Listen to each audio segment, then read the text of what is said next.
Zee 24 तास एक पाऊल पुढे।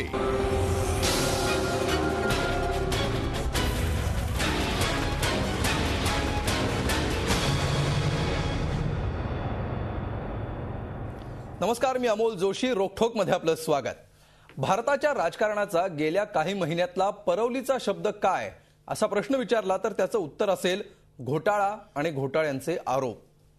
गेल्या काही महिन्यात किंबहुना वर्षांमध्ये एकही दिवस असा गेला नसेल ज्या दिवशी एकही घोटाळा चर्चेत नाही, घोटाळ्याचे आरोप झाले नाहीत।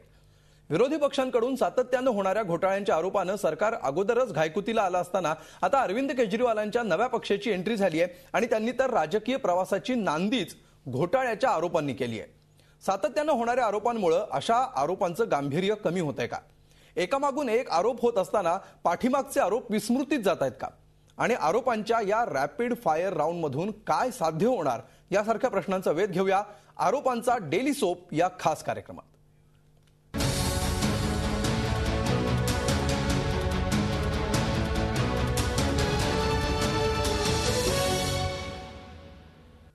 आणि या विषयावर चर्चा करण्यासाठी आपल्या स्टुडिओमध्ये आहेत काँग्रेसचे प्रवक्ते सचिन सावंत, त्याचबरोबर डीएनएच्या पत्रकार शुभांगी खापरे।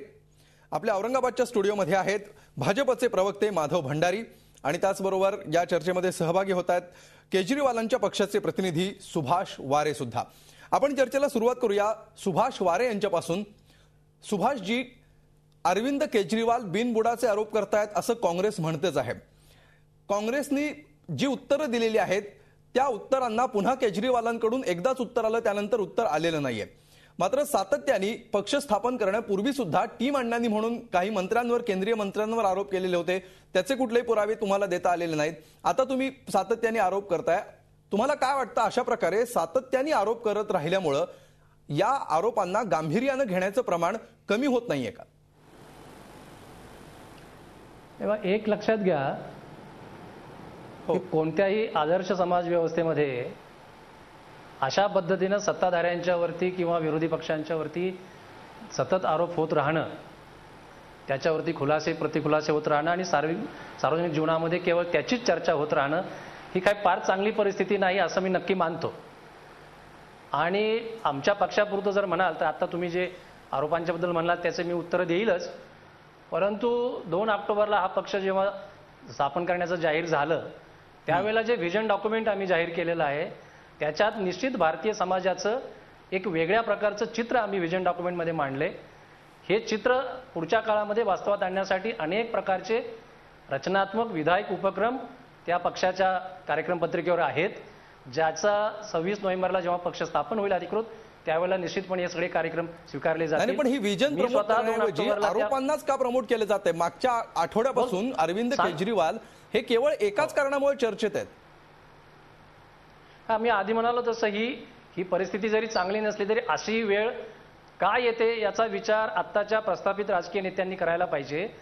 या सर्वपक्षीय नेत्यांनी जी राजकीय संस्कृती विकसित केली आहे महाराष्ट्रात, देशात गेल्या काही वर्षांमध्ये, आणि त्यातून ज्या पद्धतीचे संस्थानी राजकीय पुढारी लोकांना दिसत आहेत, त्यांची वागण्याची बोलण्याची संस्थानी पद्धत दिसते, त्यांची वाढत चाललेली संपत्ती दिसते, त्यांचे कुटुंबियांची वाढत चाललेली कायदेशीर संपत्ती, बेकायदेशीर संपत्तीची चर्चा होते। आता या सगळ्यामध्ये हे अत्यंत चांगलं नसलं तरी अपरिहार्य अशी गोष्ट बनलेली आहे। हा पक्ष 2 ऑक्टोबरला घोषणा झाली आहे। मी आपल्याला एवढंच सांगू इच्छितो की ही काही आरोपांचा डेली सोप आमचा यापुढं म्हणजे कायमचा आमचा तो कार्यक्रम आहे असं आम्ही अजिबात मानत नाहीत। परंतु एक मला हेही सांगा की हे जे वारंवार आरोप होत आहेत यामध्ये 2 गोष्टी मला निश्चितपणे सांगायच्या आहेत की या आरोपांच्या संदर्भामध्ये मागच्या अण्णा टीमच्या बाबतीत मी काही बोलणार नाही कारण मी त्या बाबतीमध्ये त्या ह्याच्यात नव्हतो, परंतु अरविंद केजरीवालांनी जे आता आरोप केलेले आहेत ते पूर्ण कागदपत्रांच्या सहित केलेले आहेत, त्याचे पुरावे दिलेले आहेत। कालच्या रात्रीच्या प्रेस नोटमध्ये हरियाणा सरकारने जे मांडलं त्याच्या विरोधात पुन्हा ते कसं खोटं आहे हेही मांडलेलं आहे। त्याच्यामुळे याच्यावर आपण स्वतंत्र चर्चा करूया। सचिन सावंतांकडे सुद्धा याविषयीचे तपशील आहेत, त्या चर्चेवर आपण येऊया। सचिनजी, प्रसिद्धी लोलुपतेसाठी अशा प्रकारचे आरोप केले जात आहेत असं काँग्रेसने पहिल्या दिवसापासून म्हटलेलं आहे ज्यावेळी केजरीवालांनी आरोप केले। पण याची जी दुसरी बाजू आहे की घोटाळेच एवढे आहेत की पर्याय नाहीये ते दाखवण्याशिवाय, अशी दुसरी बाजू आहे।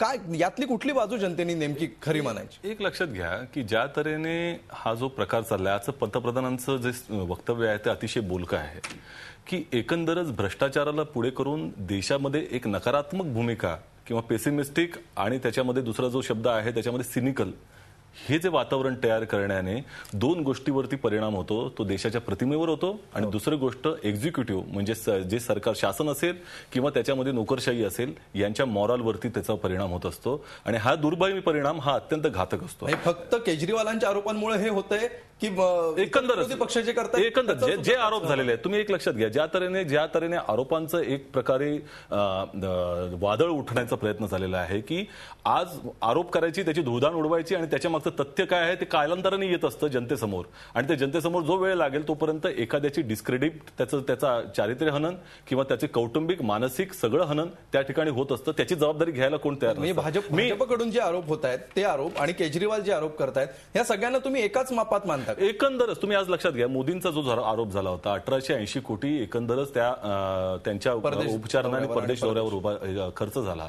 आणि त्यानंतर CICने रिपोर्ट दिला, प्राईम मिनिस्टर ऑफिसने त्याच्याबद्दल दिला. ह्यांनी माफी मागितली का? कारण त्यांनी सांगितलं होतं माफी मागणार, परंतु मोदींनी त्या दृष्टीने केलं नाही. म्हणजे हीन पातळीवरती जाऊन जे आरोप केलेले आहेत, आताचे जे आरोप आहेत आज ज्या केजरीवालांनी केलेले आहे, मला एकच म्हणायचंय की तुम्हाला तुमच्या आरोपांमध्ये तथ्य कुठलंही जाणवलं असेल त्या दृष्टीनं तर ते जे कागदपत्र तुम्ही देतात ते मीडियाकडे देण्यापेक्षा संबंधित विभागाकडे दिले का? तुम्ही त्याची खातरजमा करणं किंवा त्याच्यावरती संबंधित विभागाचं मत काय हे तुम्ही पाहिलं का? त्याकडे तक्रार केली का? परंतु हे काहीही केलं नाही. आज कुठला ट्रेंड लोकशाहीमध्ये तुम्ही आणत आहात की मीडियामध्ये जाऊन ते डॉक्युमेंट झी 24 तास एक पाऊल पुढे.